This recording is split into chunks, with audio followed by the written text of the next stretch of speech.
بسم الله الرحمن الرحيم.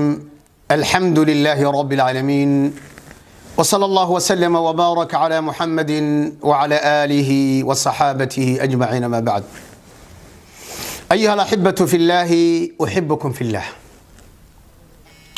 كلمات دورة، إريات دورة، أراهيات دورة، أيان دونيا إن لو ذاقو بلشدة الصوماليات ميل والبا أدونك كغنول دروس iyo cashiro aan ka soo dhaxsaarayo dhacdadii social media maalmihii u dambeeyay qabsatay dhacdadaas oo ahayd gabadh 8 caruur dhashay oo 5 u nool yihiin saan rajaynayo oo sidii lagu ogaa ama loo ogaa uu nin qabay kadibna nin kale la soo baxay.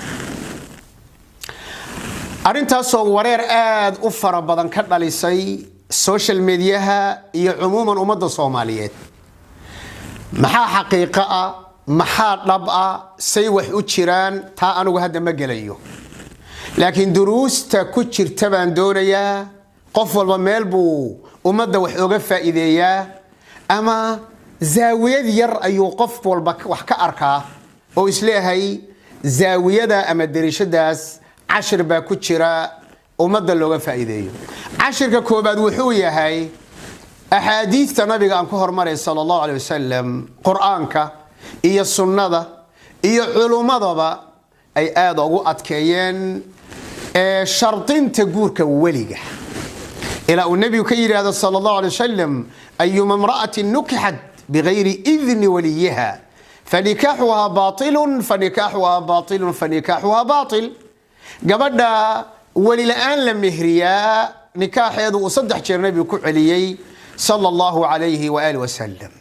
maxaa shuruud looga dhigaa wali si ayna arintan oo kale ayna u dhicin, si haween la qabo aynan u guursanin, rag kale aynan u guursanin, si gabadhan loo ogaado riximkeeda iyo caloosheedu ma dadkii la guursan karayba oo ma maran yahay mise ma marno. faham aad u fara badan baa ku jira oo hadda khaladka ugu weyn oo hadda arintan ay la khaldantay ay qayb ay ka tahay.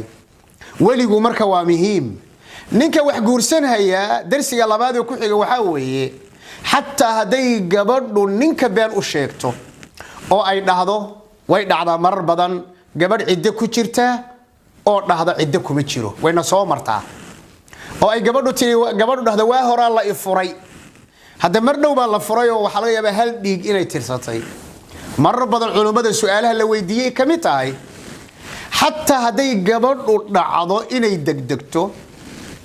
hadda waa gabadhan la qabin baa ka hadlayay ninka wax guursan haya darsiga labaad ee ku jira weey. waxa la doonayaa war qofkan uu doonayo nolosha inuu la qaybsadaay horta qofkan muxuu yahay, yaa yaqaan kaba soo qaad inay ku tiri gabadh baan ahay waligay la ima guursanin. waa inaad dhahdo war yaa yaqaan gabadhan, yaa waligeeda ah, yaa dadkeeda ah, yaa saaxiibadeeda oo yaa dariskeeda ah oo yaa wax soo barteen oo yay jaamacada iskala soo baxeen oo dugsi sare iyo dugsi dhexe yay daris ahaayeen, yay aqoon, yaa qaraabo ah. umuraha noocaas oo dhan waa inuu ninku baadho. hatta ninku waa inuu yaqaano gabadha uu guursan hayo dadkeeda, waa inuu yaqaan. markuu dadka waraysi u tago ayaa wax badan ayaa marka u soo baxaya. inta waxaad ku dartaa shay hadiiba shubha la geliyo oo hatta war la geliyo, qofka muslimka waxa la doonayaa inuu markaaba baaro.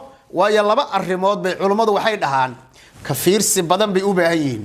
waa mas'alatu dimaa wa mas'alatu al-furuj, waa mas'alada dhiiga iyo mas'alada xubinka taranka. xubinka taranka wuxuu xalaal ku noqon hayo waa mas'alo aad loo adkeeyay oo in laga fiirsado mudan. dhiig in la daadiyana waa mas'alo u baahan sharcigu ma banaynaya dhiigan asaga in la daadiyo. waxaan ku soo aruurin hayaa oo ku soo gabagabaynayaa qaybta koobaad. ilaahay ha laga cabsado subhanahu wa ta'ala oo khaasatan gabadha muslimada ah cara ayada haysa iyayna ku qaadin inay xuduudda gudubto.